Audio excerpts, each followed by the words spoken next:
Hello everyone. Nearly 90% of people never get time to reflect on their lives, decisions, and choices. They are caught in a rat race, constantly comparing themselves with others. They know that comparison kills joy, but they just can't stop. This bruises their ego, pushing them to find a new race where they can start fresh, but they never stop running. They live by switching from one race to another, and with each generation, this competition is growing fiercer and fiercer. More connectivity means easier access to someone else's perfect Instagram life, fueling endless comparison. People keep running until the fuel runs out. Only then do they realize that because they never stopped, they never had a chance to do what they really wanted, or even to understand themselves. I'm not saying you should stop running entirely, but you need to pause and reflect. And when you do, ask yourself a few questions. First, do you feel free to express yourself? You really are okay when you have to express yourself to someone else?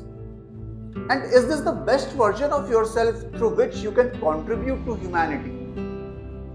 If the answer to either of the questions is a no, you need to find ways to turn it into a yes. And starting your own venture helps you in exploring those pathways. Most people see entrepreneurship as a way to earn money, create wealth. But the real motivation is always freedom. Freedom to express, freedom to create, and freedom to serve. You can succeed or fail, but the years you invest in building through your free will help you understand yourself far better than years spent switching jobs. And the question is, how and why is that true? So let me share a quote by Swami Vivekananda. Swami Vivekananda said that Pratikul Avastha Chakra में जीव को आत्म स्वरूप दिखलाने का नाम जीवन है. And this translates to the purpose of life is to help one understand oneself by taking them through adverse circumstances. Let's simplify this. We have heard many times that you don't grow until you leave your comfort zone. What is the comfort zone? The comfort zone is Anukul Avastha. And when you move out of it, you enter Pratikul Avastha. That's what Vivekananda was talking about. And what happens when you leave your comfort zone? So now let's look at the science. What science talks about getting into a non-comfort zone where you are moving. Rule number 1. Continuous activation of survival and adaptation circuits. When you become an entrepreneur, there is no fixed structure, no monthly paycheck, no set routine, no guaranteed outcome. Your brain perceives this as uncertainty. And uncertainty equals potential threat, which means your amygdala, the brain's alarm system, always stays active. It keeps scanning. Will this idea work? Will I meet the payroll? Will investors believe in me? This constant alertness triggers the stress response. But here is the twist. If you manage that stress mindfully and persistently, the prefrontal cortex, which is responsible for reasoning, decision making, and planning, begins to dominate the amygdala. Right? This is what you really want. And what happens due to this? What is the result? Your brain learns to stay calm under chaos. Right? So when that happens, this rewires your neural circuits for emotional regulation, risk tolerance, and resilience. That's why entrepreneurs develop thicker emotional skin over time. They have literally trained their nervous systems to face uncertainty without panic.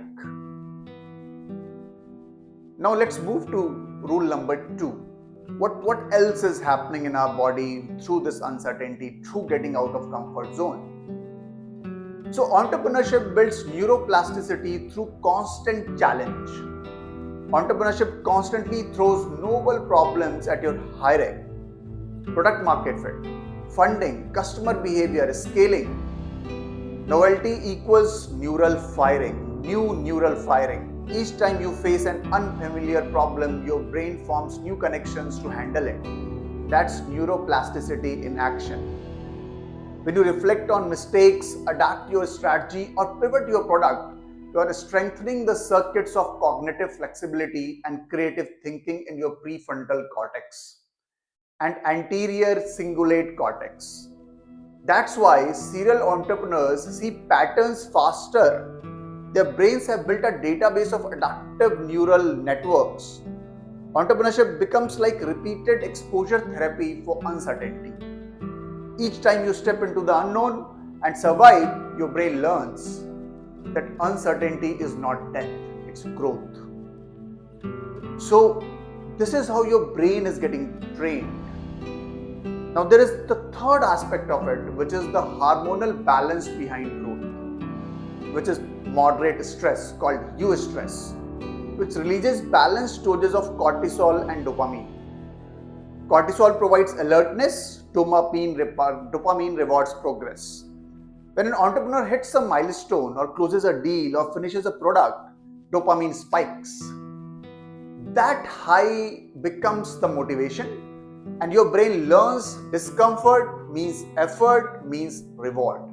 And that's why you are always comfortable even when you are when you are in a discomfort zone. This cycle reinforces your grit, your focus, and the purpose-driven drive.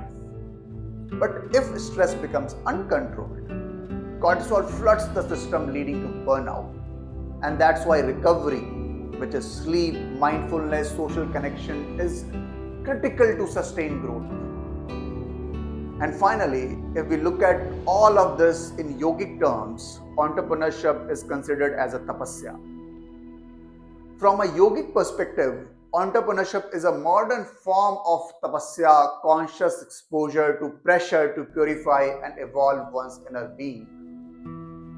Just as heat strengthens the metal, uncertainty strengthens the mind.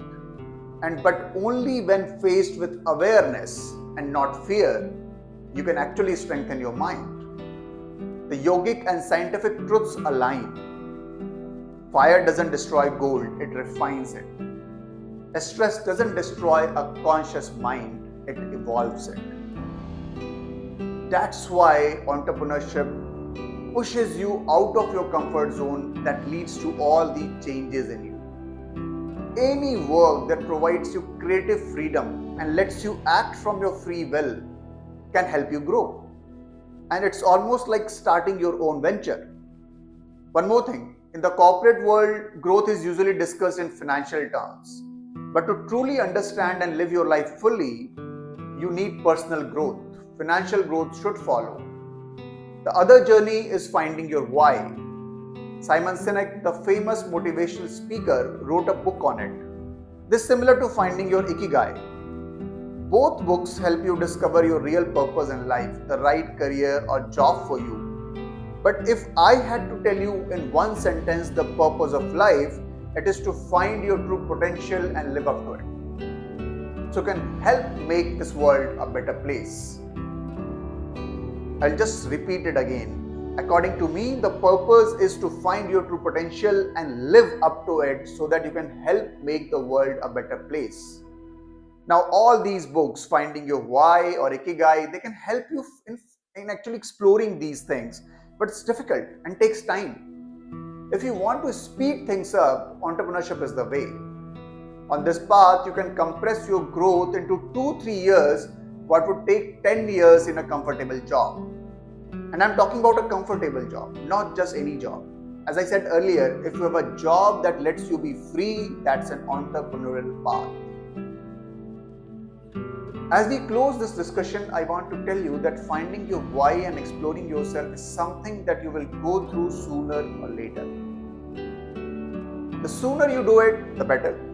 It gives you strength to handle the pain life throws at you later. Mindfulness and awareness are critical on this journey to ensure that you don't burn out. In the next discussion, we will talk about the preparation needed before taking on something outside your comfort zone. Till that time, endure, evolve, emerge,